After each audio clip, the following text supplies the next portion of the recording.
Okay, here we go. All right, one of the proposals that I have that I emailed everybody, so thank you for being here. I think there's only 9 people on the roster, so 1, 2, 3, 4, 5, 6, no, 7, 6. Well, I don't know. There's 3 people not here. I'm not sure if they're not going to take the classes the first week. Sometimes I put people on my roster and they're not in the class. So, well, I guess we'll find out. But I talked to almost everybody in here. But my proposal is that we make this a hybrid class. So we would meet 5 days on, 5 days off. The exception is, though, that we're going to do the midterm and the final in class. I'm going to hand you an exam, but you'll have your computers, you'll have your books. And then we avoid I didn't remember to take my midterm in time or whatever. Everybody's taking it, and then I don't have to come hunt you down. Okay? And so, and the reason why I'm doing that is because now on the offline days, I try to take the time to lecture all of the PowerPoints. So you can go back and watch the lectures, and hopefully it's, just as good as being in class at least. So, but is everybody okay with that? Yes, hybrid, 5 days on. So if that's the case, I made the schedule like it's a hybrid, but go ahead. Because if you're making the schedule, you're here for that, for the midterm, and you're off for the final. So we're going to be here for the final. Yes. Yeah. So we're going to be here for the midterm and the final. And then the way we'll work it out is that I'll review. We'll have we can answer questions. You can come in with. It's better if you come in that day with like, I hate these problems.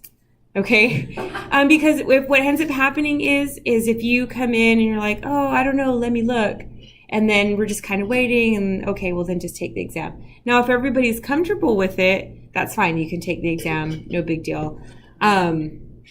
But it's better if you come in like as you go through your quarter, like have a list of questions like this is what I want her to go over in class, and so we can do that at the beginning of every class. And I think it's kind of a nice way. I've kind of changed the way that I'm doing my classes now. 4 hours is a long time. My classes are never that long. But even if I lecture for an hour and try to have you do problems, it's just too much. So what I've been doing is I try to do only about 2 or 3 sections per in class. And then, so we'll do one section. You guys will do problems. So I lecture for about 30 minutes. You guys do problems for about 20 minutes. I lecture for 30 minutes. You do problems for 20 minutes. It seems to work out good. So if it doesn't, you can let me know. I'm always trying to fix that. So we have class today, okay? We will not have class next. You wouldn't have had class next week anyways, okay? It's a holiday, yeah. So you have 2 Mondays that are holidays, but so those Mondays you're off, obviously, but you still have work online to do, okay? But so you'll have class week 3, so no class week 1, class week 1, class week 3, class week 5. And it's on Moodle. Okay. Yeah, the schedule is on Moodle. You don't have to guess. What we're covering is on Moodle every day. Okay, week 6 is online. Week 8 is online. And so the only thing I think I have class for week 9 and week 10. Uh-huh. I don't know why. So how many classes is that? So 1, 2, 3, 4, 5. 6. I have week 9 as in class. I mean, we could put it online. For some reason, how does it work out like this? That's what I was telling you. Because week 5 and week 10 were here. So it should have been midterm here and then final off online. Okay, do you guys want your final online? Sure. Is that okay? Yeah. Okay, we'll just do the final online. And then for the midterm, since it's gonna be here, Yes. are we still allowed to like Yes. the computer, the book? Yes. You still have access to everything. Okay. It'll just be timed. Like you have 2 hours to do it. Okay. Okay. I understand what you're saying now. Sorry, my brain. Yeah. That's all right. Okay. So there's that. I'll fix that before we leave today. But the schedule's on, and then actually what we're covering is on as well. Okay. And I'm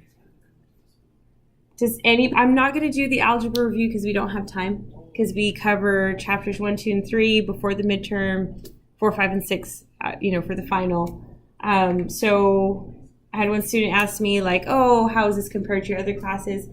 If you have a pretty good algebra base, I think you'll be fine. Okay. Yeah. If you're okay in algebra, I think you'll be fine. It's because it just builds from there. I've redone this class a few times, and I ended up taking out I used to do a lot of applications in this class, and it just doesn't, there's just not enough time to do it justice. Applications for. They're like business applications, so calculus business applications, so they're kind of cool. Like case studies? Is that what you Kind of, yeah. So, but not as like cool as an actual business case study. It's more like, here you have this manufacturing problem. Oh, Right. has anybody taken finite math with me? Have you guys all taken that? It's like that, but calculus. So it's like all these same problems of like cost and revenue and profits, right? So that's basically like the main, so you create this formula for cost, revenue, and profits. And then, so calculus, the derivative, which we're going to learn about in the next couple chapters, is all about the rate of change. Okay. And so typically when you have cost, revenue, profits, you're following some kind of model. For finite math, it's a linear model. I'm going to shut that door. And so you look at linear models. I think some of these are either exponential or quadratic, meaning like an x squared, x cubed model. And then you take the derivative and then you interpret the results. But I found that's not always like, we run out of time because it takes so much time to do that one type of problem. And then I don't cover the basic stuff you need to cover in calculus. Question? Since, is there any way you can put those online so I can look through them, or you can send them to me? So just to see how the formula is worked out. And I'm more concerned about the formula. That's so how you come across this and all that stuff. Well, I think when we get to it, you'll see it in chapter 2. But yeah, I can probably do like a little video on how to do these types of problems. Mm-hmm. They're not on your midterm. They're not on your final. Oh. And it's just a basic. So your midterm and your final is really only what I ever cover in class. Oh. Yeah. So I ended up taking that stuff out. It was taking up too much time. It would take a whole class period. And if we're going to do a hybrid class, I just need to cover the basic topics. So yeah, there's that. And all right. Okay, so I'm in a lecture, but we do have some classwork that we will do all together. Okay, and we'll do that before you guys go home. So, all right. Can you see this okay? I wonder if it's bright enough. There. Okay.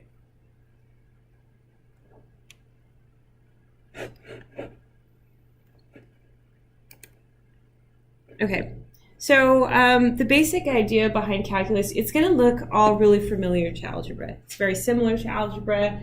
So chapter 1, I'm going to go pretty quickly, and I don't know how many like problems you actually get to do because it's just functions. So if you have a computer, I think it'll be great because we'll do a few things with the computer. If you don't, just find a partner, and you can work with them. Because we're going to look at how to graph. We're going to look at the domain and range of a function and all of those things that kind of pertain to functions. Okay, different types of functions that we're going to be looking at, etc. All right. So we're going to sketch a graph. Now, I don't actually make you sketch graphs by hand anymore. And I don't make you do that. And I don't make you have a graphing calculator. Okay? We're not math majors. And, you know, to be honest, after a certain, I don't know when the last time I've used a calculator, a graphing calculator in that sense, because number one, technology is great. And so, you just got, yeah. So actually some of my students have been like, have you heard of this website? And I'm like, wow, you guys know all about these websites. But Desmos Graphing is fantastic. What is it called? Desmos, DESMOS.com. I think there's a link to it on Moodle. I'm pretty sure that there is, but this is a really great graphing application. I think you can get it on your phone. And you can obviously find it on your browser. So when I was an undergraduate, we used to really make nice graphs like this, but you used to have to program it.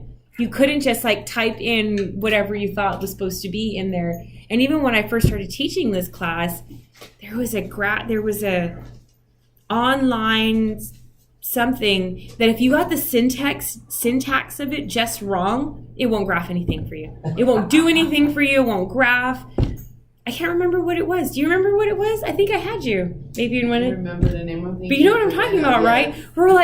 I think it was one time we were sitting in the class trying to do the problem, and they're like, "We're not getting it," and I would put it in, and I'm like, "Holy crap! I'm also not getting it." So, I don't know what the function was, but you could literally just put in y equals x squared minus 2, and there's the function. It looks really great. This button, where's my thing here? Okay, this guy right here, the little screwdriver, it allows you to, question? Sorry, was it Symbol Lab? No, Symbol Lab is No. pretty nice. We used to use Symbol Lab. Yeah, Yes. I thought that was the one. Symbol Lab's weird for graphing, so I don't use that for graphing at all. Okay. Yeah. You can So use it for other that things. One is the best one. That's For graphing, yes. Gotcha. To look at the graph and to get a quick picture of what it looks like. With the Symbol Lab as well. I thought it was the one. And then so here's your X and Y axis. That's how you adjust the units or the scale of the function. I mean, the graph, I'm sorry. And then, so I'm used to typing everything in. I've used this, the keyboard and how to plug everything in I've used it a lot. But this guy down here, it says show the keypad. Let's say you don't know how to enter things in. The keypad has it all there for you. Squared, greater than, less than, greater than, your parentheses. That right here is your absolute function, okay? Absolute value function, square root, pi, all of your functions. And looks like you can even do something like that, but we're not doing that. Oh, look, stats, really? Oh, I'm gonna have to play with that one. Sorry, I teach the stats class. Somebody else taught the Math 130 last quarter. I'm curious to see how that went. But I enjoy teaching statistics, but we're kind of short. They don't pay for Stat Lab, which is really cool. It allows you to do all of these things online and be interactive, but apparently it's expensive, and we don't have a big enough student population to make that happen. So. Desmos.com, great. Here is your x squared minus 2. You notice you have a parabola. Ooh, there it is. And so instead of, doing the chart and the ordered pairs, maybe if we had a semester long, 16 weeks, we would have time and, we met 2-3 times a week, but we don't. So Desmos is a great option. It does all of this for you, and you literally can just plug this right in. Okay, and then you don't even have to have. I know in our algebra class and maybe some of the other classes that you have to get things into like a slope intercept form or y equals form. Even if you had, let's go back one more time. Let's say you had. Y plus x squared equals 6, right? In the standard form. You don't even have to get it into the other form to graph it. You just, however you want to graph. However it's written, you could just write it all out and it'll do the function for you. It's really kind of nice. Especially, so for me, I've been doing this a very long time. I've been teaching math, oh my gosh, since 2008 at a college level. 2008-ish, maybe 2007. So I was teaching I TA'd as a grad student. And then I've even taught before then, probably since 2001. So I've been seeing math problems for a long time. So I can see a function and I already know what it looks like because it's all the same. It doesn't really, math in that sense really doesn't change. So let's say we're solving a problem and you're like, oh man, I really don't know what that graph looks like. I don't know what the domain is. I don't know what the range is. If you don't know what I'm talking about, it's okay, you will. Or I don't know if these are really the x-intercepts or whatever it is that I'm asking you. I always recommend just graphing it. I think it's a great way to get familiar with what the function is doing and then to put it all together, because sometimes we just look at it as it's just a math formula, right? Like it's just a function, and but there is context to it. So to see what it looks like, what its behavior is doing, etc. So the previous graph is the graph of a function. Every function will have a domain, okay, D, and R, and the range, okay? The domain is all the values of X. So this comes back to, oh shucks, it's not gonna get that side of the room. All right, well, here, I'm gonna do this. Okay. The domain is all the values of X. Is that getting that? Okay, cool. All values of X allowed in a function. And it may seem a little bit silly, but the reality is, depending on the problem, for example, the cost of a pizza is related to the size of a pizza. A 10-inch diameter costs $9, while a 9-inch diameter costs $12, and we're trying to figure out the domain and the range. Well, you can't have a negative size pizza, right? You can't have, I think we were doing, in one of our problems, we're manufacturing like couches and chairs. And so you can't have a negative number of couches. You can't actually even have 0.6 of a chair, right? You have to have a whole chair. So understanding all the values that are allowed in the particular function with respect to the type of problem it is.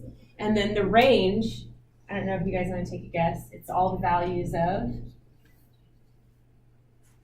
guess? In a function, there's X and Y. So the range is all the values of, perfect, of Y, right? And so if we go back to that graph that we have, here we go. I'm going to move along faster, I promise. Oh, this is in the way, huh? All right. So if we go back to this graph that we have, for the most part, we have all values of, let's get rid of this one right here. All values of X are allowed, even though it's only going from a little bit less, what is this, -3 to +3. That thing goes on for infinity, forever, okay? So it can go as far wide. All values of X are allowed in this particular function, X squared minus 2. However, all values of Y are not allowed. You will not have that guy that's going to positive infinity is never going to come back down.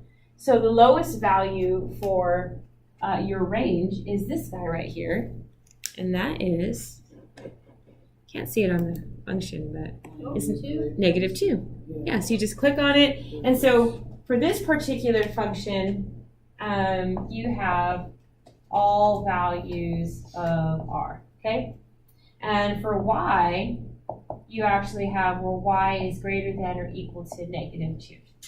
Okay, and we're going to talk about the different ways to represent your domain and range, but not quite there yet. Okay, let's keep going.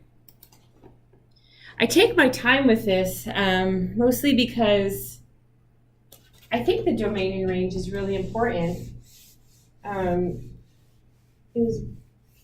But I just don't think it always gets the right amount of attention. But that's a terrible eraser. I just don't think it gets the amount of attention it needs. So every time I teach it, I feel like, or maybe that's just a bad pen. I don't understand. All right. So sorry, it's kind of hard to see because it's a bad eraser. And it, huh? The liquid is right there. Yeah, but then it makes it wet, and then you can't like write on it right afterwards again. I guess I'll have to do that. All right, so domain and range. How do you know if a line or an equation is a function? It needs to be 1-to-1. That means every domain produces, what is the direction? I always get it wrong. Every domain produces one function, or every, yes, I think it's that. Anyways, function definition. You can visualize a function by the following diagram. It's 1-to-1, right? If you put in x equals 10, you get y equals 9. If you put in x equals 12, you get y equals 10. If you put in a 16-inch pizza, it costs you $12. Okay? Another way, function set specified. Okay, so am I going to get to it? Function specified by equations. Okay, it kind of gets to it, so I'll just explain this. So if in an equation in two variables we get exactly one output, right? So one input gets exactly one output. So for example, if you put something in and it gives you two different things, right? So if x equals 2, yeah, that's right, gives you y equals -1 and y equals, I don't know, 3, okay? You do not have a function because that same value gives you two different things. Okay. So it needs to be 1-to-1. That's what that means, and that's what that diagram was really for. And that's just, you put something in and you get something out. Okay. One really easy way to determine if it's a function. So again, this goes back to graphing. All right, is the vertical line test. And so let's say you're like, I can't remember, like what I did. It's one, it's one input for every one output. And I actually, not that I didn't remember, but because there's the other way to do it. And anyways, and it's still a function. Just graph it. And if you can draw a straight line through it, like this, and it only touches your graph once, your graph is 1-to-1. Okay? For me, that's what I always do. So I don't know. And notice you have a circle here or an ellipse, and it touches it twice. So even though you have an equation for this, this is not considered a function. Okay? So vertical line test. And so if we go back to our graph right here, you can draw a straight line through it. You can draw a straight line through it, right? It's only going to touch it once. This parabola is a function. Okay. There we go. All right, function notation. So you can write in y equals x squared minus 2, or you can write f of x, and that's how you say this. F parentheses x is pronounced f of x. And this becomes important when we do composite functions, but they mean the same thing. Any questions so far? No? So can you evaluate a function? when you say f of 3, basically you're plugging in -3 for the x. And so what would that be here? If we're saying f of 3, so f of -3, what does the function look like when plugging it in? Minus 3 to the second, Mm-hmm. minus 2. Yes. And what is that? 7. Yes. Right? -3 squared. And so just make sure you're putting in the parentheses as necessary. All right, so here's another example. What if they ask you not to plug in, and we'll do a problem like this in chapter 3, I think. Not to plug in a number. It wants you to plug in another variable. Or in this case, plug in a whole function. Right? So here we have the original equation, square root of 3x minus 2. And let's graph it so you can see what it looks like. Knowing what the graph looks like is actually going to be important. What did it say? 3x minus 2? I think that's what it said. Oh, shucks. I want to move it. Oh, where'd it go? I want you to move. Stop doing that. Oh, I understand. There we go. There we go. Okay, so here we have, notice, here's our graph. It starts at, I can't see it on here. What does this say? It looks like 2/3, okay? And then it goes on to positive infinity. So that's what that graph looks like. Notice there are no negative values, right? No negative x or no negative y values, right? So that's our original function. If you plug in the value 2, right? That's easy. Just put in the 2 and solve, right? Square root of 4 is 2. But in this case, it tells you to plug in the value a. Well, that's it. It's just the exact same function with the value a in it. In this last one, it's 6 plus h. And so now they have 3 times, and you plug the whole function in to that value for x. Okay, and so now you just have to solve. So 3 times 6 and 3 times h, which is 18 plus 3h, and then minus 2. And so you can only combine like terms, which are 18 and minus 2. And so now your function is 16 plus 3h. Okay? And so we'll be doing that in chapter 3-ish. All right, so the domain of a function. So let's take a look at this. What values of x is the function defined, or what values of x are allowed in this function? So if we go back to this graph, because you can, do that. I mean, you could look at just the equation, but if you're not familiar with the graph, it's easy to maybe include values that aren't actually allowed in the graph. So just by looking at the graph, what do you think the domain is?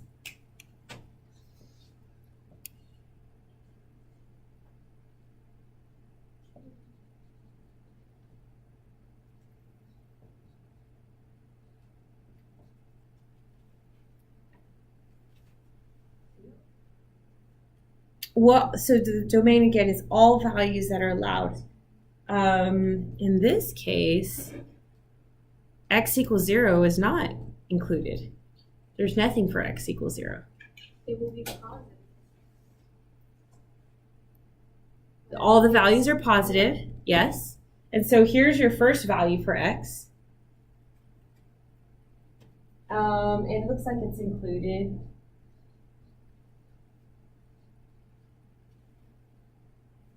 So x, the domain is x greater than or equal to 2/3. All values greater than or equal to 2/3 are allowed in the domain. And this is the appropriate way to write that. Okay?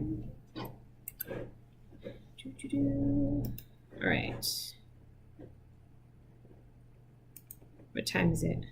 How am I doing here? 6:01? Okay, we'll take a break in a little bit. All right.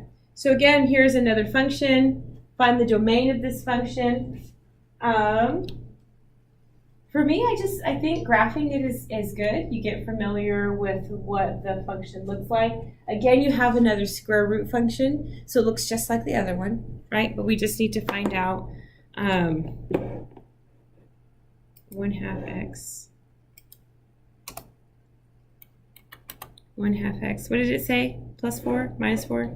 I don't remember. That's Max. Right? So here's our graph. And then again here, 8. Oops. 8. Get rid of that line here. All right, so in this case, for the new function, the domain is what?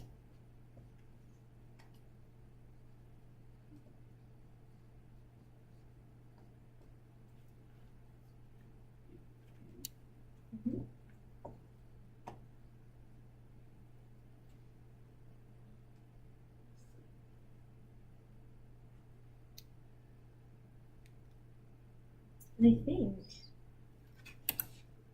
if we wanted to do a algebraic, yeah, okay. So how did we come to that, mathematically? So we looked at the graph and you were able to click on it, right? I think I'm putting it here. And so if we have f of x is equal to y, okay, is equal to the square root of 3x minus 2. And let's just find out, we can't have, for this particular problem, you cannot have a negative value, right? Because you can have 0. And so let's find out when this is equal to 0. This is for square root functions, okay? Set it equal to 0. You can square both sides. Right, 0 squared is just 2. And 3x equals 2 divided by 3. So x is equal to 2/3. And so obviously greater than or equal to 2/3. But that's where this algebraically, you can find it from the graph and you can find it algebraically. Okay? And same thing for the next problem, right? You set that equal to 0. And you should get 8. Okay? All right. Oh, so notice I've been writing it like this. So this is one way to write this. And then there's another way to write this. Okay, this bracket right here means greater than and includes. Okay? Anytime you have just your regular parentheses, that means it doesn't include the actual value that's on the inside, right? Because there's infinity doesn't end. So anytime you have negative infinity or positive infinity, you'll just use parentheses, okay? But the brackets means it's at greater than or equal to or less than or equal to, okay?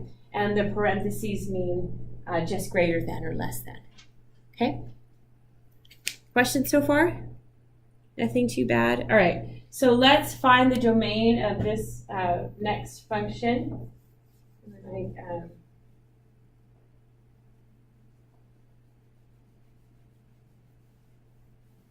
does anybody want to try it? So what would we, oh, okay. So those first two problems were square roots, right? You cannot have a negative value under your square root. This is a rational function, okay?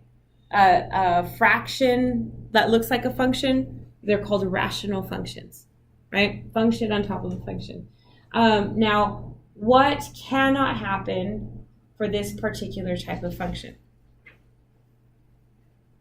Anybody remember from algebra? It can be 0.